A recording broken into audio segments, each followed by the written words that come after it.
Good morning, नमस्कार।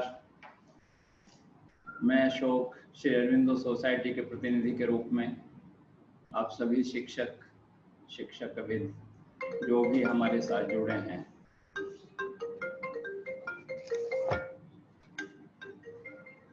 उन सबका हार्दिक स्वागत करना चाहता हूं, हार्दिक अभिनंदन करना चाहता हूं। कल हमने समय पे बात की थी और हमने बताया था कि समय से मूल्यवान दुनिया में कुछ भी नहीं, और बहुत सारे उदाहरण, बहुत सारी कहानियां, बहुत सारे उदाहरण देते हुए हमने निश्चय किया था कि समय से वास्तव में कुछ भी मूल्यवान नहीं। मैं अपना एक अनुभव शेयर करते हुए हम आगे बढ़ेंगे। आज के जो टॉपिक है कि शिक्षक के लिए समय का कितना महत्व है। 2015 में हमने उत्तर प्रदेश में जो ह्यूमन वैल्यूज हैं उन पे बातचीत शुरू की, ऑफिसर्स के साथ, लेक्चरर के साथ। जब हम अपने सारे टॉपिक डिलीवर करते थे, अस्तित्व, नवीन शिक्षक का उदय, समानुभूति और शिक्षा में इंटीग्रल और इंक्लूसिव शिक्षा के बारे में बात करते थे। मेन बात जब हम करते थे कि संपूर्ण शिक्षा ये है कि किसी भी बच्चे में क्या विशेष है उसे पहचानना है और उसे डेवलप करना है, तो बहुत अच्छे सेशन लगते थे। लेकिन जब हम कक्षा प्रबंधन और समय प्रबंधन की बात करते थे तो जनरली एक प्रश्न हमारे सामने आके खड़ा हो जाता था। हमारे सामने एक प्रश्न खड़ा हो जाता था कि सर, आपकी सारी बात सही है, आप जिस तरह की शिक्षा चाहते हो हम भी उससे सहमत हैं, समानुभूति की बात जो तुम विद्यार्थी से और शिक्षार्थी से करते हो उससे भी हम सहमत हैं, सब कुछ सहमत हैं, लेकिन एक दिक्कत है हमारी। वो दिक्कत ये है कि समय कहाँ है।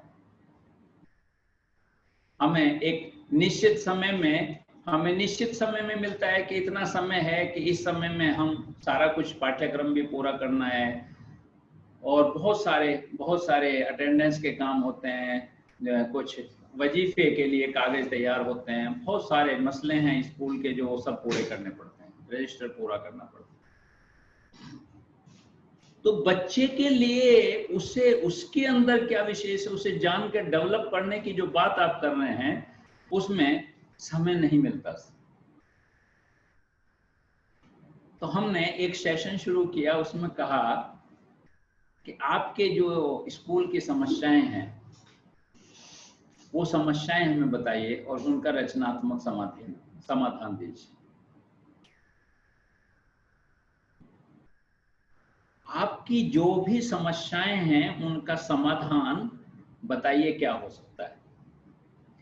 जब शिक्षक ने बताना शुरू किया कि उनका क्या समाधान हो सकता है तो वो सब इस बात पे आधारित था कि गवर्नमेंट को ये करना चाहिए, मैनेजमेंट को ये करना चाहिए, प्रिंसिपल या हेडमास्टर को ये करना चाहिए, बच्चों को ये करना चाहिए और समाज को ये करना चाहिए।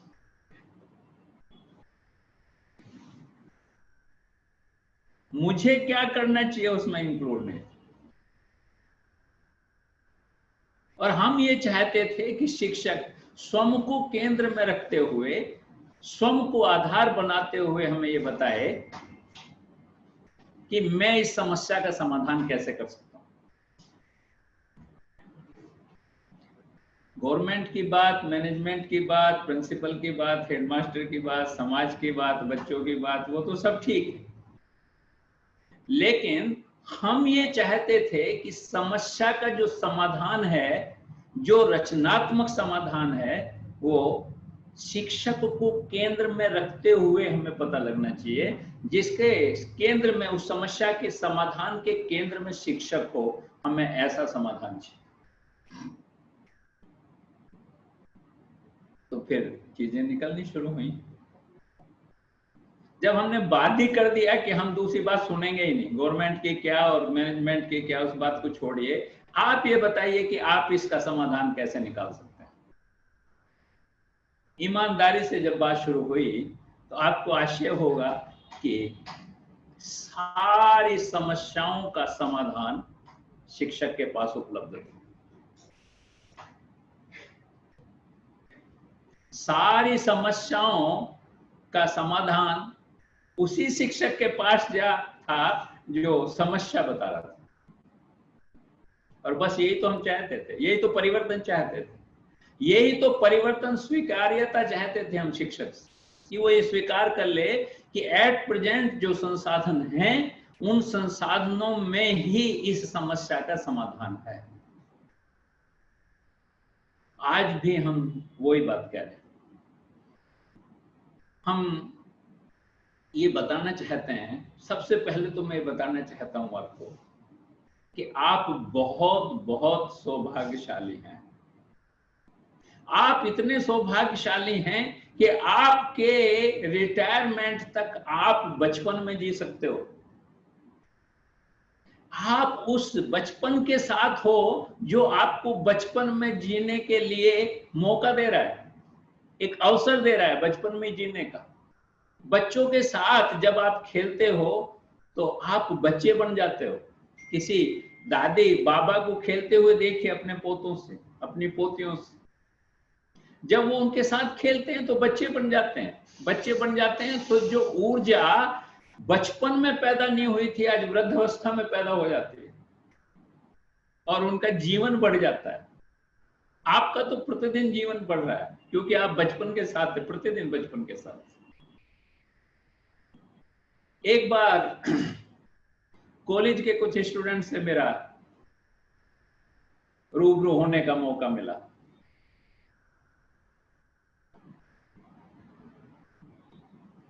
और जब मैंने उन्हें ये बात बताई कि शिक्षक बनने से क्या फायदा है, शिक्षक बनने से सबसे बड़ा फायदा क्या है, तो वो आश्चर्यचकित रह गए। उन्होंने कहा कि सर ऐसा तो सोचा ही नहीं था। सबसे बड़ा फायदा है कि आप जीवन भर यंग रह सकते हैं, जवान रह सकते हैं, बच्चे रह सकते हैं, बूढ़े हो ही नहीं सकते। ये शिक्षक का ही सौभाग्य और किसी का सौभाग्य है ही नहीं। आप कॉर्पोरेट में जाते हो तो आप 55 साल के लोगों के साथ काम करना पड़ता है। आप मुस्कुरा दिए अगर तो वो ये सोचने लगते हैं कि मुस्कुराया क्यों, कुछ ना कुछ रहस्य इसके मुस्कुराने के पीछे, कैसे इसकी मुस्कुराहट छीनी जाए, इस बात की प्रयास शुरू हो जाता है। और अगर आप अपनी क्लास में मुस्कुराते हैं तो सारे बच्चे मुस्कुरा उठते हैं फूल की तरह। और जब फूल की तरह बच्चे मुस्कुरा उठते हैं तो यकीन मानिए आपका चेहरा भी फूल की तरह खिल जाता है। ये प्रतिदिन मौका मिलता है आपको। बहुत सारे गवर्नमेंट जॉब, बहुत सारे प्राइवेट जॉब, बहुत सारे सेमी गवर्नमेंट जॉब में जब आप जाते हैं और वास्तव में वहां काम करने वालों को देखते हैं तो उनका बचपन छीन जाता है, आपका बचपन बरकरार रहता है। इसलिए सबसे पहले तो हमें ये स्वीकार करना है कि हम बहुत सौभाग्यशाली हैं। खासकर शिक्षकों के लिए मैसेज में देना चाहता हूं। मैं अपने बारे में कहता हूं कि मुझे तो 40 साल इंतजार करना पड़ा शिक्षक बनने के लिए। मैं तो रोज चाहता था कि मेरा बचपन लौट आए और मैं शिक्षक की तरह काम करूं, लेकिन रिटायरमेंट के बाद ही वो मौका मिला कि मैं शिक्षक बन सकूं। इसलिए शिक्षा में काम कर रहा हूं, बच्चा होने के लिए, बचपन को दोबारा लौटाने के लिए। तो सबसे पहले तो हमें स्वीकार करना पड़ेगा कि हम बहुत सौभाग्यशाली। और यकीन मानिए अगर आपने स्वीकार कर लिया कि हम बहुत सौभाग्यशाली हैं तो आज से ही, अभी से ही आपका जीवन बदल जाएगा।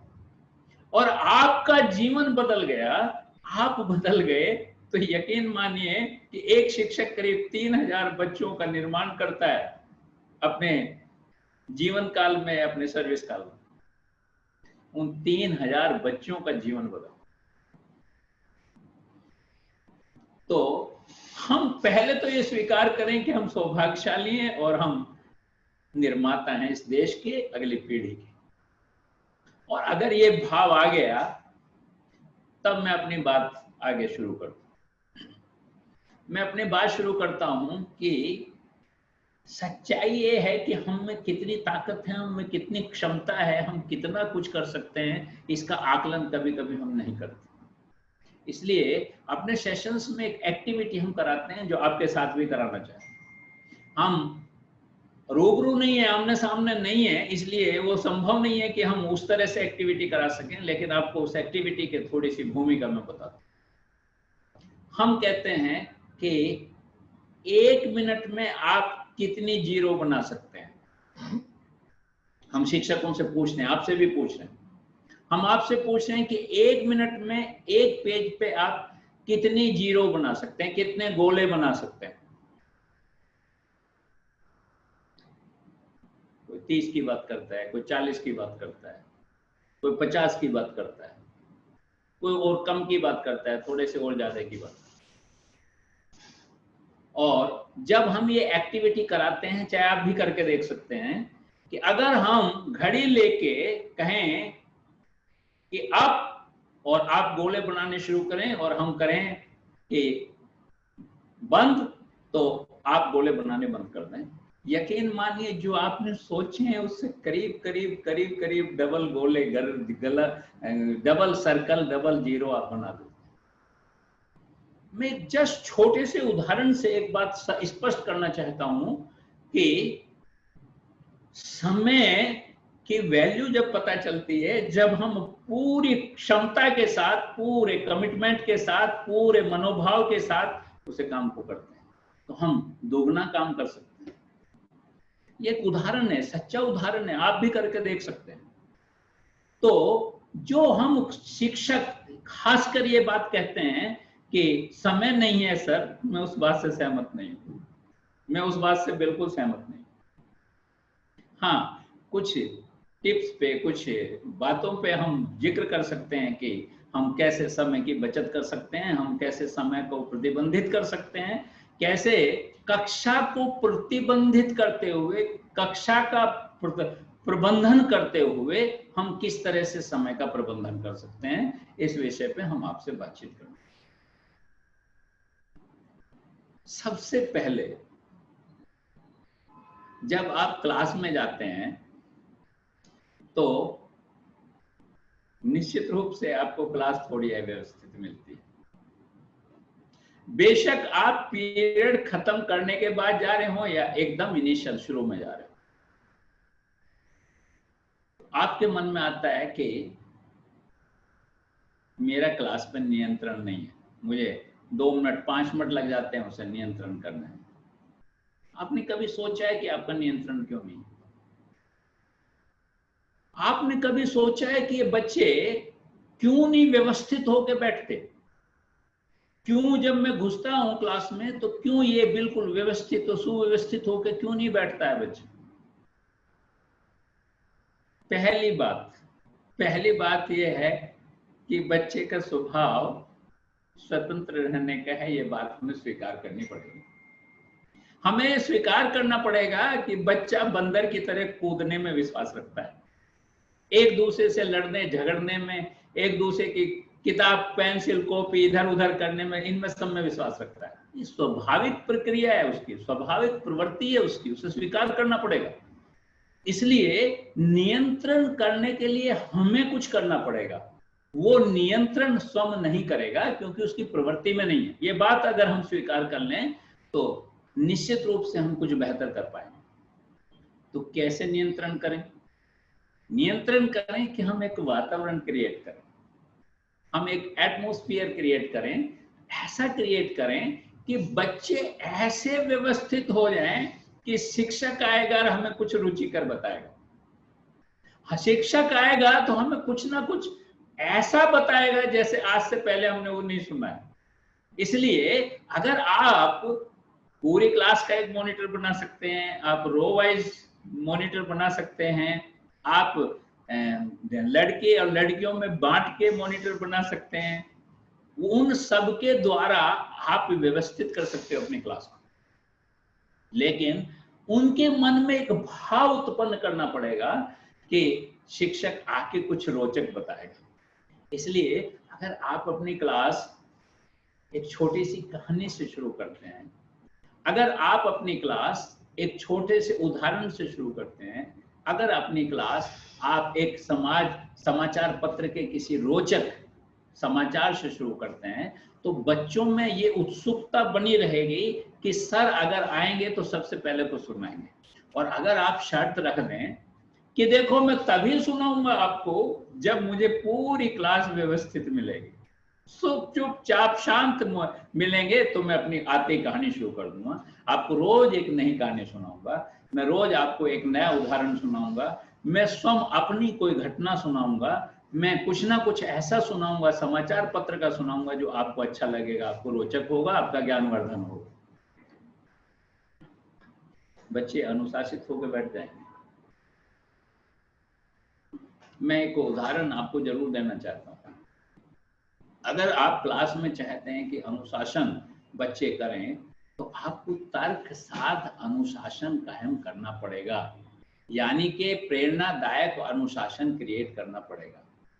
जैसे आप सोचते हैं कि बच्चा अपनी क्लास में बिल्कुल सीधा बैठा रहे, उसकी गर्दन सीधी होनी चाहिए, उसकी कमर सीधी होनी चाहिए, तो आप अगर केवल ऑर्डर देके ये बच्चे से चाहते हैं कि मैं ऑर्डर दे दूं कि उसकी कमर सीधी रहे, उसकी गर्दन सीधी रहे, तो वो कभी पालन नहीं कर पाएगा। क्यों नहीं कर पाएगा? संभव नहीं है ना।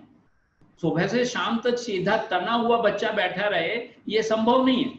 लेकिन अगर आप बच्चे को ये बता दें कि देखो बेटा, अगर आप सीधा बैठेंगे, आपकी गर्दन सही रहेगी, आपकी कमर की रीढ़ की हड्डी सही रहेगी, तो हमारा मस्तिष्क ज्यादा सक्रिय रहता है, ज्यादा बेहतर तरह से उसे ग्रहण कर सकता है। अगर आप सीधा बैठेंगे तो आप होशियार हो सकते हैं, आप जो भी मैं पढ़ाता हूँ उसे ज्यादा ग्रहण कर सकते हैं। आप बता सकते हैं माँ बाप को कि मैं आज कल से ज्यादा अच्छा सा महसूस कर रहा हूँ क्योंकि मैं सीधा बैठा हूँ। अगर ये तर्क उसे दे के, तर्कों के आधार पे, प्रेरणा के आधार पे आप अनुशासन कायम करना चाहते हैं, तो निश्चित रूप से आप अनुशासन कायम कर सकते हैं। तो एक तो तर्क साध अनुशासन कायम करना पड़ेगा आपको। दूसरा, बच्चे के मन में कुछ ना कुछ लालच डालना पड़ेगा। बच्चे के मन में कुछ रोचक ताका लालच डालना पड़ेगा कि आप अनुशासित अगर रहेंगे तो मैं आपको सुंदर सी एक रोज कहानी सुनाऊंगा। तो अगर आपने ये वातावरण क्रिएट कर दिया, तो आपका जो समय है ना, जब घुसते हैं और डस्टर मारते हैं, चुप रहो, तो तुम क्यों बोल रहे हो, तुम छेड़छाड़ कर रहे हो, ये तमाम चीजों पे जो आपका समय खराब होता है, वो खराब नहीं होगा। तो एक अच्छा सा वातावरण बन जाएगा। जब अच्छा सा वातावरण बन जाएगा, तो आपकी जो संलग्नता है, जो आत्मीयता है, वो बच्चों से जुड़ जाएगी। अब मैं थोड़ा सा संलग्नता के भी बारे में आपको बताना चाहता हूँ कि संलग्नता कैसे जुड़ सकती है, मतलब आपका इन्वॉल्वमेंट कैसे हो सकता है बच्चों के साथ। बच्चों के साथ इन्वॉल्वमेंट करने के 4 तरीके कि आप वातावरण आपने अगर अनुशासित तैयार कर दिया, सब बेहतर तैयार कर दिया, तो आप चाहते हैं कि जो इन्वॉल्वमेंट है मेरा और बच्चों का, वो आत्मीयतापूर्ण हो। तो उसके लिए 4 तरीके, उनमें से जो आपको उचित लगे, जो परिस्थितियों के अनुकूल हो, जो बच्चों के अनुकूल हो, जो आपके अनुकूल हो, जो शिक्षा के अनुकूल हो, वो आपको अपना लेना चाहिए। जैसे पहला तरीका ये है कि कुछ कार्य ऐसे हैं जिनमें बच्चों को ऑर्डर ही दिया जा सकता है, उन्हें हमें ऑर्डर ही देना चाहिए। यानी कि उसमें एक ऐसा भाव होना चाहिए कि मैं ऑर्डर दे रहा हूं, इसका पालन करना चाहिए। अगर वो आप उन कार्यों को जिनमें केवल ऑर्डर ही देके पूरा किया जा सकता है, तो उसे ऑर्डर देके ही पूरा करना चाहिए। लेकिन जहां आप बच्चे के साथ प्रजातांत्रिक तरीके से काम करा सकते हो, कि सपोज आपको आज उसने बच्चों को फील्ड में ले जाना है और फील्ड में जितनी कंकर है वो चुगवानी, तो आप बच्चों पे छोड़ सकते हो ना प्रजातांत्रिक तरीके से। अच्छा भाई बताओ, इतना बड़ा फील्ड है, इसके मैंने 6 हिस्से कर दिए हैं, 6 टीम जो हम बना लेते हैं, एक टीम का लीडर एक आदमी होगा, एक स्टूडेंट होगा, आप अपनी टीम में सब में 5-5 अपने मित्रों को चुन लो। उन्होंने 5-5 मित्र चुन लिए, उन्होंने अपनी टीम बना ली। अब फिर देखते हैं भाई सबसे पहले कौन कंकर साफ करता है। जब आप सब कह देंगे कि हाँ सब कंकर साफ हो गई, सब बिल्कुल नीट एंड क्लीन हो गया हमारा जो फील्ड है, तो मैं उसका इंस्पेक्शन करूंगा, मैं देखूंगा, और जिसका बिल्कुल साफ मिलेगा उसे हम आज इनाम भी देंगे, हम उसे सबसे आगे खड़ा करेंगे क्लास में, उसके लिए क्लैपिंग कराएंगे। अब ये प्रजातांत्रिक तरीका है, इसमें ऑर्डर की जरूरत ही नहीं थी। ऑर्डर तो आपका हो गया कि मुझे फील्ड साफ करना है, जो प्लेग्राउंड है वो नीट एंड क्लीन करना, ये ऑर्डर हो गया। लेकिन उसे करने का तरीका ये भी हो गया कि आप जो है प्रजातांत्रिक तरीके से उसे कर सकते हैं। तीसरा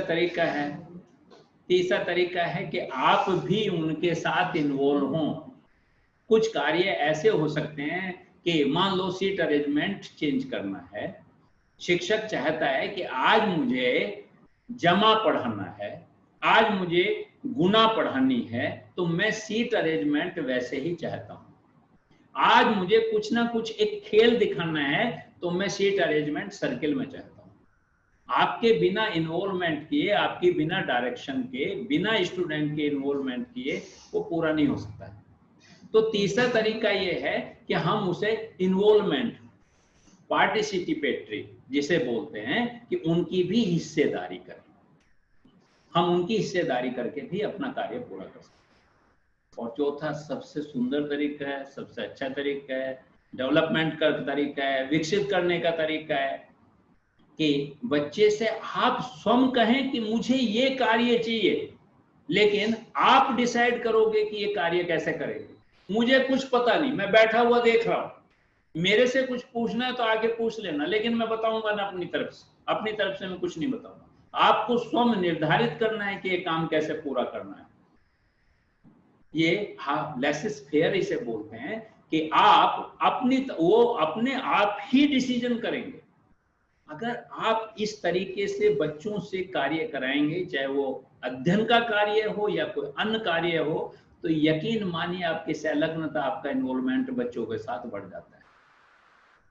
तो वातावरण अच्छा हो गया, आपकी संलग्नता, आपका इन्वॉल्वमेंट भी बढ़ गया। और अगर वातावरण भी अच्छा हो गया, आपकी संलग्नता भी बढ़ गई, तो यकीन मानिए आपके पास समय बच जाएगा। निश्चित रूप से समय बच जाएगा कि जिस समय में आप एक्स्ट्रा कुछ करा सकते हैं। अब आप मैं अब क्लास में पहुंचने की बात करता हूं, कि ये तो मैंने बताया कि बच्चों से किस तरह से काम करा के हम समय की बचत कर सकते हैं। लेकिन जब हम क्लास में पहुंचते हैं और क्लास प्रबंधन की बात करते हैं, तो उसमें भी कुछ मुख्य तथ्य हैं, कुछ मुख्य चीजें हैं जिन पे मैं प्रकाश डालना चाहता हूं, जिनमें आपको थोड़ा सा हिस्सेदारी करना चाहता हूं, चर्चा पर चलना। आपने देखा होगा जब बोर्ड पे शिक्षक लिखता है, तो वो बिना ये परवाह किए कि जब वो बोर्ड पे ऐसे लिखता है तो उसके पीछे भी कुछ स्टूडेंट्स हैं, और जब वो इधर हटता है तो उसके पीछे भी कुछ स्टूडेंट्स आएंगे। उन्हें बोर्ड दिखाई दे रहा है, नहीं दे रहा है। दूसरी बात, आपका पीरियड खत्म होने को हो रहा है, आप पीरियड के लास्ट तक बोर्ड पे कुछ ना कुछ लिखते जा रहे हैं, और बच्चे उसे उतार रहे हैं, लिख रहे हैं। लेकिन घंटी बज गई और आप लिखना शुरू कर रहे हैं, आप तब भी लिख रहे हैं, बच्चे उतार रहे हैं, और जैसे ही नेक्स्ट शिक्षक आएगा तो उसे आके मिटा देगा। बच्चों का कुछ ना कुछ छूट जाता है। बच्चे रिक्वेस्ट करते रहते हैं कि सर जरा 1 मिनट रुक जाइए, मेरा थोड़ा सा रह रहा है, लेकिन उसे भी अपना पीरियड लेना है, उसे भी अपना कार्य जो पाठ्यक्रम है उसे पूरा करना है।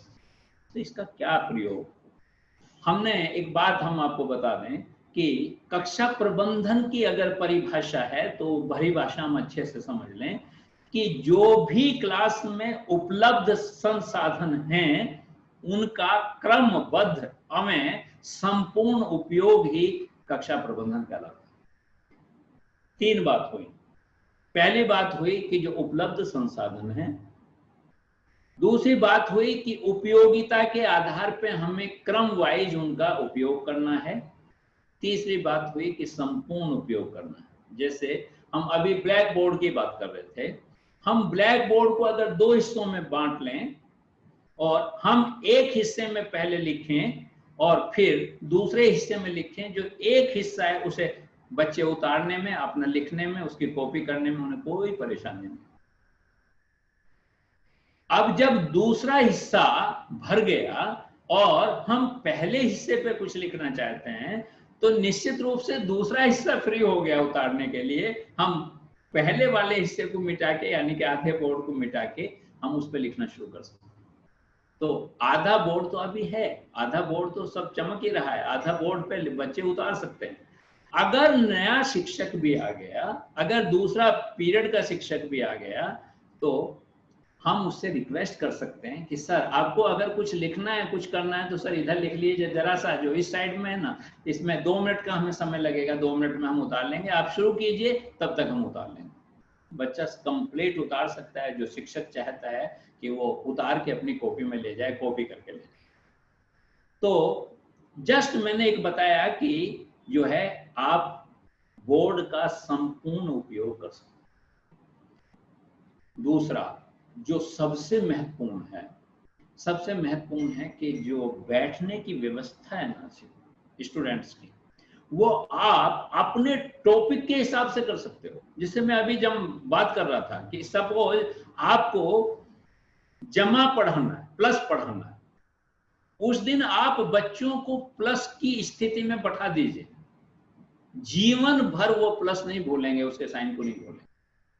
अगर आपको गुना पढ़ाना है, मल्टीप्लिकेशन पढ़ाना है, तो उस हिसाब से बच्चों को बैठा सकते हैं। अगर एक बार आपने उन बच्चों के बैठने की व्यवस्था वैसी कर दी और उन्होंने, बच्चों ने एंजॉय भी किया, तो जीवन में नहीं भूल सकते हैं। सपोज आपको कोई नाटक करना है, आपको कोई ऐसी चीज करनी है जिसमें गोला बनाया जा सकता है, तो आप बच्चों को एक गोले, एक सर्किल में बैठा सकते हैं। अगर बच्चों को सर्किल में नहीं बैठाना है, बच्चों की संख्या ज्यादा है, तो एक हार के रूप में भी बैठा सकते हैं। जैसे एक स्त्री का हार होता है, वो पहले चौड़ा होता है, फिर धीरे धीरे छोटा होता चला जाता है, उस स्थिति में भी बच्चों को बैठा सकते हैं, ताकि तमाम बच्चे जो हैं वो देखें कि शिक्षक क्या कर रहा है, वो क्या बताना चाहता है। बैठने की व्यवस्था में ग्रुप में भी बैठाया जा सकता है, 2-2 बच्चों को साथ बैठाया जा सकता है, 4-4, 5-5 बच्चों को भी साथ बैठाया जा सकता है। अगर बाई द वे आप कोई ग्रुप एक्टिविटी कर रहे हैं, तो बैठने की व्यवस्था और ब्लैक बोर्ड दो एक ऐसे माध्यम हैं किसी भी शिक्षक के लिए जो बेहतर व्यवस्था क्लास में कर सकते हैं। ये सारी बात हम आपसे क्यों डिस्कस की? हमने ये सारी बात इसलिए डिस्कस की कि जो हमारा मेन फोकस था कि जो शिक्षक कहता है कि मेरे पास समय की कमी है, हमने थोड़ी सी कोशिश की है कि वे शिक्षक अपने मनोभाव के साथ, कि वो सबसे पहले तो ये स्वीकार कर ले कि मैं भाग्यशाली हूँ, दूसरी बात जो उसकी क्लास में संसाधन है उनका क्रमबद्ध संपूर्ण उपयोग करके वो समय बचत कर सकता है। दूसरी बात, कोई भी शिक्षक अपनी क्षमता को जरूर पहचाने कि मेरी क्षमता क्या है। ये कुछ चीजें थी जो हम आपके साथ शेयर करना चाहते थे। अब कुछ मुख्य बात मैं आपको बताना चाहता हूं कि शिक्षक जो समय की बात करता है उसमें मुख्य धारणा क्या रहती है। शिक्षक की मुख्य धारणा रहती है कि उसका जो पाठ्यक्रम है वो पाठ्यक्रम पूरा हो जाए। मेन उद्देश्य यही रहता है, किसी भी शिक्षक का ये उद्देश्य रहता है कि अगर उसका पाठ्यक्रम पूरा नहीं हुआ तो उस पर निश्चित रूप से पूछा जाएगा कि उसका पाठ्यक्रम पूरा क्यों नहीं। तो पाठ्यक्रम में किसी भी स्कूल में छुट्टियां निर्धारित होती हैं।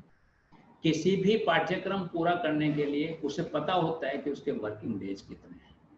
अगर वो उस क्लासिफिकेशन के आधार पे अपने शिक्षकों का एक शेड्यूल बना दे पूरा, कि देखो पूरे साल में करीब मुझे इतने दिन मिलेंगे, इस हफ्ते में मुझे इतने दिन मिलेंगे, इस महीने में मुझे इतने दिन मिलेंगे, इसमें मैं ये पढ़ूंगा, और प्रतिदिन कोशिश करे कि उसका जो उस दिन उसने निर्धारित किया है वो सब जो है उसे पूरा कर दे। पूरा करने के लिए जब वो एक दिन का पाठ्यक्रम पूरा करना चाहेगा, जब वो एक हफ्ते का पाठ्यक्रम पूरा करना चाहेगा, जब वो एक महीने का पाठ्यक्रम पूरा करना चाहेगा, तो कुछ ना कुछ आगे पीछे भी करके, कुछ रिप्लेसमेंट करके भी उसे पाठ्यक्रम को पूरा कर सकते हैं। इसलिए अगर समय की बात है कि हम समय के आधार पे अपना पाठ्यक्रम पूरा कर दें, तो मेन उद्देश्य शिक्षक का यही है, हम समय की बचत करके उसे पूरा कर सकते हैं। वो तभी संभव है, जो हमने कल एक एक्टिविटी कराई थी कि समय में कितना मूल्यवान है समय, कि एक मिली सेकेंड से लेके, और हमने 1 साल तक की बात आपसे की थी कि इन सारी चीजों में कितना जो है महत्वपूर्ण है, एक मिली सेकेंड भी महत्वपूर्ण है। ये भाव अगर शिक्षक के पास है तो निश्चित रूप से वो अपने विद्यार्थियों को, शिक्षार्थियों को समय का मूल्य भी सिखा सकते हैं, और अपने समय को बचा के अपना पाठ्यक्रम भी पूरा कर सकते हैं, बच्चों को बेहतर बना सकते हैं। यही हम आज आपसे कहना चाहते थे, खासकर शिक्षक से ये बात कहना चाहते थे। अगर कक्षा प्रबंधन की हम बात करें तो वो 3-3.5 घंटे का एक सेशन है, जिस पर कक्षा प्रबंधन पे बात की जा सकती है। बहुत सारे फैक्टर, बहुत सारे तत्व, बहुत सारे आयाम ऐसे हैं जिन पर बहुत विस्तृत चर्चा की जा सकती है, लेकिन समय का अभाव रहता है, केवल आधा घंटा ही हमें मिलता है। तो कुछ मुख्य बातें आपसे शेयर करके हम ये बताना चाहते हैं कि कोई भी शिक्षक अगर समय के मूल्य को पहचानता है तो सबसे बेहतर बात तो ये है कि वो अपना समय से अपना पूरा पाठ्यक्रम पूरा कर सकता है, बच्चों में एक आत्मीयता पैदा कर सकता है। मैं इस बात के साथ अपनी बात खत्म करना चाहता हूँ। केवल जो मैंने शुरुआत की थी वो आखिर में ये बात कहना चाहता हूँ। मैं ये बात कहना चाहता हूँ कि आप बहुत सौभाग्यशाली हैं, ये बात आप स्वीकार कर लें तो सब कुछ हल हो जाएगा। आप जीवन भर बचपन में रह सकते हैं, ये बात स्वीकार कर लें तो सब कुछ हल हो जाएगा। आप सबसे सौभाग्यशाली हैं उन लोगों से जो दूसरी जगह सर्विस कर रहे हैं, जो दूसरी जगह अपना जॉब कर रहे हैं, उन सब से आप सौभाग्यशाली हैं। अगर ये आप स्वीकार कर लेंगे तो निश्चित रूप से कुछ ना कुछ बेहतर कर पाएंगे। अंत में मैं तमाम लोगों से चाहूंगा कि इस बीच में अगर किसी के मन में कुछ भी जिज्ञासा है, कुछ पूछना चाहते हैं इस सेशन से संबंधित या पिछले किसी सेशन से संबंधित, वो निसंकोच हमसे पूछ सकते हैं। हम आंसर करने का पूरा प्रयत्न करेंगे। और अंत में उन सभी लोगों से जो आज हमारे साथ जुड़े थे, जिन्होंने हमें भावनात्मक पूर्ण और विश्वास के साथ सुना है, उन सब का मैं हृदय से आभार प्रकट करना चाहता हूँ। आभार।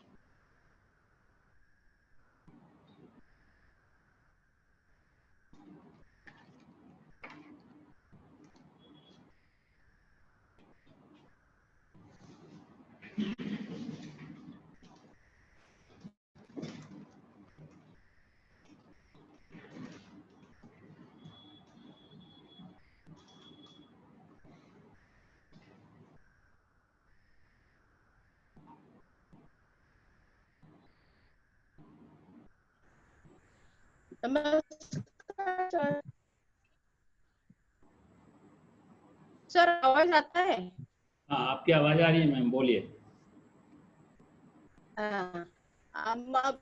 मेरे बच्चों के बारे में मेरी कोई कंप्लेंट है, लेकिन मेरे स्कूल में एक हाइपर हो एक बच्चा DWN के नीचे, ऐसा मैं नहीं बोलती, वो अच्छा है, लेकिन कभी कभी वो इतना हाइपर हो जाता है, किसी का भी सुनता नहीं, बच्चों को सुनता नहीं।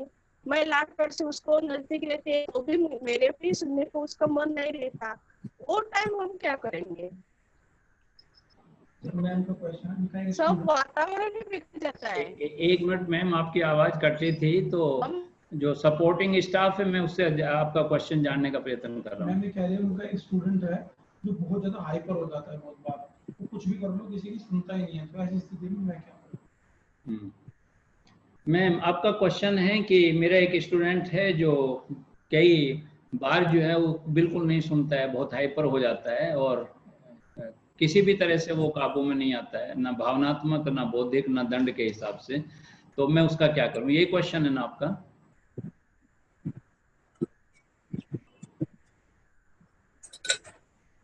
हेलो, बराबर है, मेरी क्वेश्चन है, लेकिन वो हर तरीके से उसको संभालते हैं, लेकिन वो किसी का फ्रेंड का भी नहीं सुनता, किसी का नहीं सुनता, और आजू बाजू दूसरी टीचर है उसका भी सुनने को तैयार नहीं होता। मैं लाड प्यार से उसको लेती है तो भी मेरा नहीं सुनता। उससे वातावरण खराब होता है। मैम ये कह रहे हैं कि ना तो अपने दोस्त की सुनता है, ना बराबर वाले टीचर्स की, किसी की भी, इससे वातावरण खराब होता है। मैम हमने, आप हमारे जो अस्तित्व का सेशन था उसमें आप उपस्थित थे या नहीं थे? हाँ तो हमने, लेकिन एक बीच में फोन आया तो फोन लेना पड़ा। अच्छा कोई बात नहीं, मैं थोड़ा सा ब्रीफ कर देता हूँ। अस्तित्व का जो हमारा दूसरा सेशन था, पहला जीवन मूल्य का था और दूसरा अस्तित्व का था। तो हाँ। हमने एक बात बताई थी, हमने एक बात आपको बताने का प्रयास किया था। हमने बताया था कि जब भी बच्चा पैदा होता है, जब इस पृथ्वी पे आता है, तो सारे बच्चों की नेचर अलग अलग होती है, क्योंकि उनकी जीवन यात्रा अलग अलग रही है। बराबर। एक ही माँ के एक ही गर्भ में एक ही पिता के वीर्य से पैदा हुए दोनों बच्चे, जुड़वा बच्चे, दोनों डिफरेंट होते हैं। एक ही माँ से दो बच्चे जुड़वा हैं, एक साथ ही पैदा हुए हैं, एक ही पिता से, एक ही माँ से, एक ही समय में, सब कुछ एक है, लेकिन दोनों बच्चों की नेचर अलग अलग होती है। तो दो तथ्य हैं। एक पहला तथ्य तो यह है कि हमें ये स्वीकार करना पड़ेगा कि हर बच्चा डिफरेंट है, हर बच्चा विभिन्न है, हर बच्चे में कुछ ना कुछ भिन्नता है, ये बात स्वीकार करनी पड़ेगी। दूसरी बात, जो आपका क्वेश्चन है कि एक बच्चा जो है वो किसी की नहीं सुनता और उससे पूरा वातावरण खराब होता है, आप एक बार अवश्य उसके घर का जो परिवेश है, जो उसकी परवरिश है, उसे जरूर आप देखिए कि कहीं ऐसा तो नहीं है कि 5-6 बहनें हों, उसके बाद ये एक भाई हुआ हो। ऐसा तो नहीं है कि जो वहां का वातावरण है वो इतना दूषित है कि सारे बच्चे जो है, केवल ऐसा नहीं होता है कि झोपड़ी में 4 झोपड़ियां हैं, वो क्राइम का ही काम करते हैं, उनका तो किसी का बच्चा नहीं है या उनके टच में तो नहीं है। जो जड़ है बच्चे की, जो वो वैसा व्यवहार कर रहा है, वो जो है ये उसे आपको जानना पड़ेगा। अगर जब तक आप उसका ऊपरी इलाज करने की कोशिश करेंगे, ऊपरी इलाज क्या है? ऊपरी इलाज ये है कि आप उसे समझाने का प्रयास करते हैं, आप उसे दंड देने का प्रयास करते हैं, बिना ये जाने कि जो है वो वास्तविकता क्या है, उसकी वास्तविकता क्या है जो वो वैसा व्यवहार कर रहा है। अगर वो वास्तविकता आपको एक बार पता चल गई और उस पर आपने प्रहार किया, आपने उसे चोट किया उस पर, तो मेरा ये मानना है कि कुछ ना कुछ फ्रूटफुल रिजल्ट निकलेंगे, लेकिन वो आपको जानना पड़ेगा। और समानुभूति में, इम्पैथी में, हम ये ही बात शिक्षक के साथ कहते हैं कि अगर वास्तव में बच्चे का हित चाहते हो तो आपको बच्चे के तल पे जाना पड़ेगा, उसके स्तर पे जाना पड़ेगा, उसके लेवल पे जाना पड़ेगा। ये जानना पड़ेगा कि अब एक बच्चा मान लो पूरी क्लास का वातावरण खराब कर रहा है, एक तरीका तो बहुत आसान तरीका ये है कि उसे दंडित कर दें, उसे क्लास से बाहर कर दें, उसे टर्मिनेट कर दें, स्कूल से भगा दें, ये भी एक तरीका है। लेकिन आपने जीवन में एक अपराधी पैदा कर दिया। अगर उसे दंड देके स्कूल से बाहर निकाल दिया गया तो निश्चित रूप से वो अपराधी बनेगा और समाज के लिए एक नासूर बन जाएगा। दूसरा तरीका यह है कि हम उसकी जड़ जाने, उसकी रूट्स क्या है, उसके व्यवहार का रूट्स क्या है, तो हम उसका इलाज कर पाएंगे, निश्चित रूप से इलाज कर पाएंगे। आप तब ये उसकी जड़ जानने के बाद ये एहसास करेंगे कि इससे प्यार की जरूरत है या उसे दंड की आवश्यकता है ना? नहीं, उसको प्यार की जरूरत है, क्योंकि घर में बहुत मार पिटाई होती है। हाँ, और उसके बहुत मारते हैं, इसलिए मैं उसको लाड प्यार करती हूँ। लेकिन वो इतना हाइपर होता है, डॉक्टर की भी दवाई चल रही है, लेकिन उससे क्या फर्क नहीं पड़ा है अभी। कोई बात नहीं। आप पहली बात तो उसके माँ बाप को बुला के एक बार उन्हें सलाह दीजिए कि उसके साथ वो मार पिटाई ना करें, उसे चाहे वो कुछ भी करे, मार पिटाई ना करें। एक समय ऐसा आएगा कि वो समझने लगेगा। जब भी बच्चे की पिटाई की जाती है तो 2 तरह के बच्चे होते हैं, या तो वो डर जाते हैं तो वो काम नहीं करते, लेकिन उस काम करने की मनोभावना, इच्छा उनके मन में बनी रहती है, पर डर की वजह से नहीं करते। दूसरे बच्चे ये हैं कि वो ज्यादा करने लगते हैं कि लो मार लो, कितना मारोगे मुझे, कितना पीट लो। मैं एक छोटी सी कहानी सुनाता हूँ इस संदर्भ में कि एक बच्ची आती है डेली लेट, और शिक्षक का ये नियम था कि जो लेट आएगा उसे 3 डंडे खाने पड़ेंगे हाथ पे। तो 3 डंडे खाने पड़ेंगे तो वो बच्ची आती है डेली, लेट आती है और हाथ फैला देती है, 3 डंडे खाती है और सबसे पीछे जाके चुपचाप बैठ जाती है। उसके चेहरे पे कोई शिकन नहीं है, उसके चेहरे पे बिल्कुल ऐसा नहीं है कि उसे पिटाई हुई है, तो वो अपराध भावना से कोई ग्रस्त नहीं है, रोज डंडे खाती है, रोज पीछे बैठ जाती है। 1 हफ्ता हो गया शिक्षक को पीटते हुए। एक दिन शिक्षक के मन में आया कि मैं जानूं तो सही ये बच्ची लेट क्यों आती है। शिक्षक जो है अपने स्कूल आने से पहले उसके मोहल्ले में पहुंच गया जहां झुग्गी झोपड़ी में वो बच्ची रहती थी।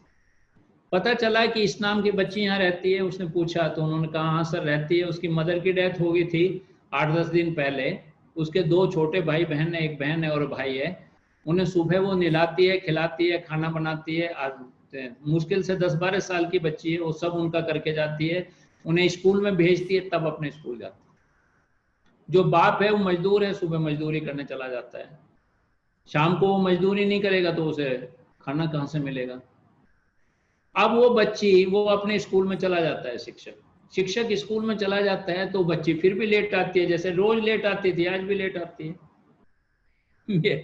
मेरा क्वेश्चन ये होता है कि क्या आज भी वो शिक्षक उस बच्ची को दंडित करेगा, उसके हाथ पे डंडा मारेगा? 3 नहीं मारेगा। इसलिए नहीं मारेगा कि आज उसे पता है कि उसकी लेट होने की वास्तविकता क्या है। आज वो उसे समझाएगा कि देखो बेटे आप बहुत कष्ट में हो, सब बढ़िया बात है, लेकिन आप 15 मिनट अगर पहले उठ जाओ, और उसके लिए मैं तुम्हें थोड़ी सी हेल्प भी कर सकता हूँ, एक छोटा सा अलार्म दे सकता हूँ, अगर आप उठना चाहते हो तो आप समय से आ सकते हो। आज दंडित नहीं करेगा। और हो सकता है वो बच्ची को अगर छोटा सा अलार्म 10, 20, 30, 50 रुपए का अलार्म दे दे तो वो बच्ची अलार्म लगा के सोए, समय से उठ जाए, समय से आ जाए, तो उसका जीवन बदल जाएगा।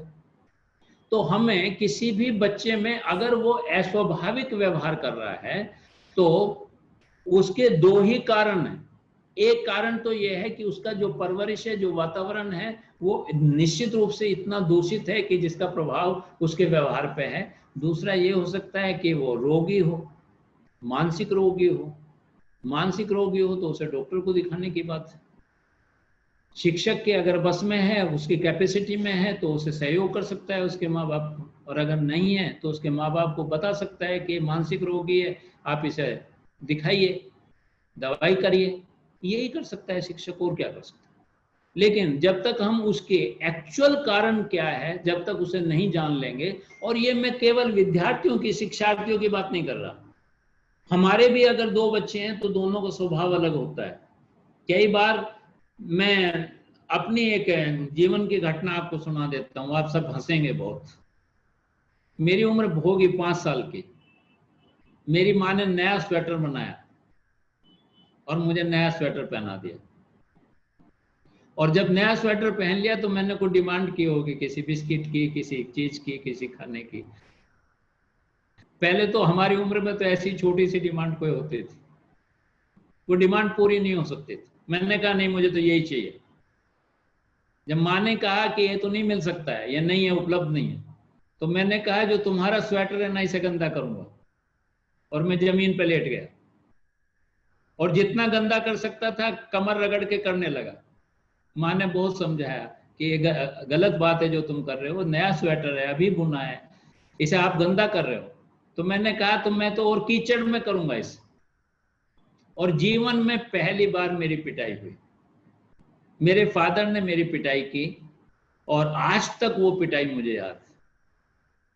लेकिन उस दंड के प्रावधान से शायद मेरे मन में ये बात बैठ गई कि गलत डिमांड नहीं करनी चाहिए या इस तरह नहीं करना चाहिए।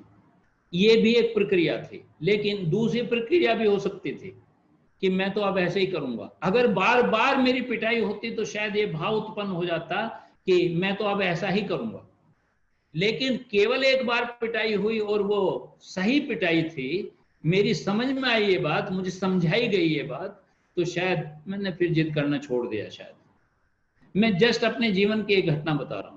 लेकिन जब तक किसी भी, अपना बच्चा हो या विद्यार्थी हो, शिक्षार्थी हो, कोई भी हो, जब तक उसका मूल तत्व नहीं पकड़ेंगे उसके व्यवहार का, तब तक उसे सुधारा नहीं जा सकता है। इसलिए हमें उसके मूल तत्व तक, जड़ तक जाना पड़ेगा। मैम, मेरा ऐसा सोचना है। मैं पता नहीं सही कह रहा हूँ नहीं कह रहा हूँ, व्यवहारिक है या नहीं है, ये तो आप ज्यादा बेहतर जान सकते हैं शिक्षक, लेकिन एक साइकोलॉजिस्ट होने के नाते एक जो बच्चे की साइकोलॉजी है उसे ध्यान में रखते हुए जो मैं सलाह दे रहा हूँ उस पर एक बार आप गौर करेंगे तो शायद कुछ बेहतर हो सकता है। मुझे ऐसी आशा है। सर एक क्वेश्चन आपके से नारायण जी का है, सर अगर शिक्षक सिलेबस पूर्ण कर देता है किंतु अगर कोई विद्यार्थी बीमार या अन्य कारण से स्कूल में उपस्थित नहीं हो पाता है तो उसका सिलेबस कैसे पूरा किया जाए? दूसरा किसी का क्वेश्चन आया नारायण का, उसने कहा है कि कोई बच्चा अगर बीमारी के कारण सिलेबस पूरा नहीं पढ़ पाता है, शिक्षक ने तो सिलेबस पूरा कर दिया, उसने तो समय से सब अपना पूरा कर दिया, लेकिन अगर कोई बच्चा बीमार है या किसी अन्य कारण की वजह से वो सिलेबस अपना पूरा नहीं कर पाता है, अपना अध्ययन पूरा नहीं कर पाता है, तो उसे शिक्षक क्या करे? इस तरह का क्वेश्चन किया है नारायण ने। दो बातें हैं। एक बातें तो ये हैं कि आप जो भी क्लास का सबसे होशियार बच्चा है उसे वो जिम्मेदारी सौंपें कि उसे आप प्रतिदिन कुछ समय जो बीच में इंटरवल होता है उसमें उसे बताएंगे, या स्कूल खत्म होने के बाद अगर हो सकता है तो उसे बताएंगे, या आसपास में घर है तो कहीं उसके घर जाके वो बच्चा उस होशियार बच्चे से सीख सकता है। होशियार बच्चे को हमें ये बताना है कि देखो बेटा, आप अगर इसे बताएंगे तो आपका पूरा रिवीजन हो जाएगा और आप निश्चित रूप से और ज्यादा होशियार हो जाएंगे। आपको एक शिक्षक की भूमिका मिल रही है, एक बच्चे को आप तुम उस बच्चे को पढ़ा रहे हो, एक शिक्षक की भूमिका तुम्हें मिल रही है, उसे मोटिवेट किया जा सकता है इस बात के लिए, और वो अपना सिलेबस उस बच्चे का जो बीमार है किसी अन्य परिस्थितियों के कारण अगर नहीं कर पाया है, अगर उसकी वजह से ऐसा कुछ है तो वो उस बच्चे के द्वारा किया जा सकता है।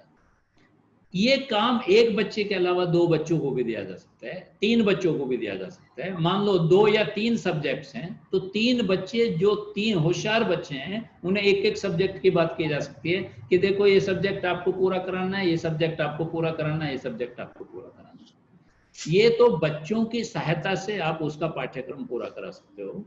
दूसरा, आपको भी थोड़ा सा सेक्रीफाइस करना चाहिए अवश्य। अगर आप नहीं करेंगे तो उन होशियार बच्चों को भी आप मोटिवेट नहीं कर पाएंगे।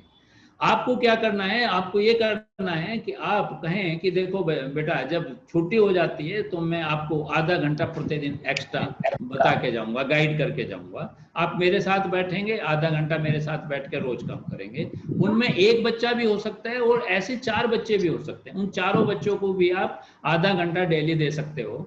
जब छुट्टी हो जाती है उसके आधे घंटे तक उन्हें अपने साथ बैठा सकते हो, या उतने समय तक जो समय आपको उपयुक्त लगता हो जो आप दे सकते हो बच्चे को। तो ये दो ही केवल तरीके मेरी नजर में आते हैं कि इन दोनों तरीकों से आप बच्चों को जो जिनका पाठ्यक्रम छूट गया है किन्हीं भी कारण से, चाहे वो बीमार थे या कुछ और कारण भी हो सकते हैं। कई बार परिवार में माँ या बाप इतने बीमार हो जाते हैं कि बच्चे को रुकना ही पड़ता है। कोई बच्चा नहीं है, मान लो बड़ा बच्चा है, उसकी उम्र ही 10-15 साल है, वो ही कुछ कर सकता है, बाकी छोटे नहीं कर सकते हैं। घर का खाना पीने, बहुत मदर बीमार हो गई, बहुत ज्यादा बीमार हो गई, तो फादर को तो जाना ही पड़ेगा। अगर नहीं कमाई करेगा तो उसे कहाँ से खाना खाएगा। सारे भारतवर्ष में गवर्नमेंट स्कूल्स में जो बच्चे पढ़ रहे हैं उनके जो माँ बाप हैं उनकी आर्थिक स्थिति बहुत बेहतर नहीं है। सभी की मैं नहीं कहता, लेकिन ज्यादातर माँ बाप की स्थिति बहुत बेहतर नहीं है। इसीलिए गवर्नमेंट में जो बच्चा आता है उसके जो टीचर्स हैं उनकी जिम्मेदारी, खासकर प्राइवेट स्कूल्स में जो शिक्षक हैं उनसे बहुत बड़ी है। लेकिन आप इतने सौभाग्यशाली हैं, ये मैं आपको बता दूं कि भारतवर्ष में जितने भी आईएएस हैं, जितने भी पीसीएस हैं, जितने भी अच्छे ऑफिसर्स हैं, उनमें गवर्नमेंट स्कूल में पढ़े हुए बच्चों की संख्या अपेक्षाकृत जो प्राइवेट में पढ़े हुए बच्चों की संख्या की अपेक्षा ज्यादा है। इसलिए आप धन्यवाद के पात्र हैं, आप बधाई के पात्र हैं। इसलिए आपकी जिम्मेदारी भी थोड़ी सी उनकी अपेक्षा ज्यादा है। उनके पास जो आते हैं वो एक धनी वर्ग के लोग बच्चे आते हैं, वो ट्यूशन लगा सकते हैं, लेकिन आपका जो बच्चा है वो ट्यूशन नहीं लगा सकता। इसलिए आपको स्वयं ही जिम्मेदारी लेनी पड़ेगी, चाहे वो बच्चों के थ्रू पूरा करें उसे या स्वयं अपने द्वारा पूरा करें। एक लास्ट क्वेश्चन है हाँ, कि कोई जिद्दी बच्चा है, समझने से नहीं समझता, उसे कैसे समझाऊं? सरिता जी का लास्ट क्वेश्चन है किसी का, उसने कहा है सरिता जी का क्वेश्चन। सरिता जी का क्वेश्चन है कि कोई बच्चा जिद्दी है और लाख समझाने पे भी वो नहीं समझता, तो उसे कैसे समझाएं? सरिता जी, अगर ये मुझे थोड़ा सा ये बता देती कि आप अपने बच्चे के बारे में बात कर रही हैं या अपने विद्यार्थी के बारे में, तो दोनों का ट्रीटमेंट थोड़ा सा अलग हो सकता है। अगर आपका अपना बच्चा है तो आप उसकी जिद मत तोड़िए, उसकी जिद पूरी कीजिए। 1 बार, 2 बार, 3 बार, 4 बार, जो वो मांगे और आप उसे अगर पूरा कर सकते हो तो उसे पूरा कीजिए। पूरा करने के बाद उसे समझाइए कि ये आपकी जो जिद थी वो गलत थी, लेकिन मैंने उसे पूरा कर दिया। आपको मैं प्यार करती हूँ बहुत, इसलिए मैंने आपको ये जिद पूरी की, लेकिन आइंदा अगर आप इस तरह की जिद करोगे तो मैं पूरा नहीं करूँगा। लेकिन अगली बार भी जब वो जिद करे तो उसे फिर भी उसकी जिद पूरी करो और फिर ये बात समझाओ। तीसरी बार भी, चौथी बार भी, 5वीं बार भी, हर बार उसकी जिद पूरी करो और उसे ये बात समझाओ। मैं गारंटी के साथ ये बात कह सकता हूं कि जो अंतराल है उसकी जिद का वो बढ़ता जाएगा। अगर वो प्रतिदिन कोई जिद करता था तो अब 2-3 दिन में करने लगेगा, और आपके समझाने के बाद जिद पूरा करके समझा रहे हैं तो समझने को तैयार है। जिद पूरा नहीं करके आप समझाओगे तो वो एडमेंट हो जाएगा। वो बच्चा है कि दुनिया में 3 ही हट प्रसिद्ध हैं, बाल हट, राज हट और स्त्री हट। आपको स्त्री नहीं है, आप हट नहीं करना, आप शिक्षिका हैं, इसलिए आपको उस हट में नहीं रखा जा सकता। इसीलिए तो आपसे मैं निवेदन कर रहा हूं, इसीलिए तो आपसे कह रहा हूं, किसी सामान्य स्त्री से अगर बात करता तो मैं शायद ये बात नहीं करता, लेकिन एक शिक्षिका इस बात को समझ सकती है। तो किसी भी जिद्दी बालक को ट्रीट करने का एक ही तरीका है कि उसकी जिद पूरी करके आप उसे समझाइए। जिद ना पूरी करके उसे समझाएंगे या दंड का प्रावधान देंगे तो बच्चा जिद्दी होता जाएगा, सिर पटकने लगेगा और कुछ ऐसा कुछ करने लगेगा। अगर वो घर के सामान को नुकसान नहीं पहुंचा सकता तो स्वयं को नुकसान पहुंचाना शुरू कर देता है। लेकिन अगर हम उसकी जिद पूरी करके उसे हम समझाने का प्रयत्न करते हैं तो उसका धीरे धीरे धीरे धीरे अंतराल बढ़ने लगता है, और अंतराल बढ़ने लगता है तो समझ लो कि निश्चित रूप से हम कंट्रोल कर रहे हैं चीजों। मैं अभी अपना उदाहरण दिया, मैं भी उन्हीं जिद्दी बालकों में से, लेकिन मेरी माँ भी अनपढ़ थी लेकिन बहुत समझदार थी। उन्होंने यही तरीका शायद मेरे साथ अपनाया, और मैंने जब चाइल्ड साइकोलॉजी पढ़ी तो उसमें बहुत सारी चीजें ऐसी पढ़ी कि बच्चे को संतुष्ट करके ही समझाया जा सकता है, असंतुष्ट करके बच्चे को विद्रोही बनाया जाता है। इसलिए हमें संतुष्ट करके ही उस बच्चे को समझाना है। अब समय नहीं है और हमारा समय समाप्त हो गया है, सामने से सेशन खत्म करने का निर्देश मिल रहा है, इसलिए मैं अंत में उन तमाम लोगों से जो आज हमारे साथ जुड़े थे, उन लोगों के प्रति हृदय से आभार प्रकट करना चाहता हूँ। मुझे बहुत अच्छा लग रहा है कि जो मेरे जीवन का अनुभव था, जो मेरा अध्ययन था, जो मैंने कुछ भी जीवन में आत्मसात किया, उसे बांटने का मौका मिल रहा है। और मेरे लिए सौभाग्य की बात है कि रोज हजारों लोग मेरे साथ जुड़ते हैं, मेरी बात सुनते हैं, समझने का प्रयास करते हैं। मेरा ये विश्वास है कि निश्चित रूप से जो जुड़ते हैं, अगर वो हमारी बातों को जीवन में आत्मसात करेंगे तो उनका जीवन बदलेगा, अवश्य बदलेगा। और वो बदलेंगे तो फिर शिक्षा जगत बदलेगा, और शिक्षा जगत बदलेगा तो देश बदलेगा। इस आशा के साथ मैं अपनी मुहिम में कंटिन्यू रखने का प्रयास करूंगा। और अंत में एक बार सभी लोग जो मेरे साथ जुड़े उनका हृदय से आभार व्यक्त करना चाहता हूँ, हृदय से आभार व्यक्त करना चाहता हूँ।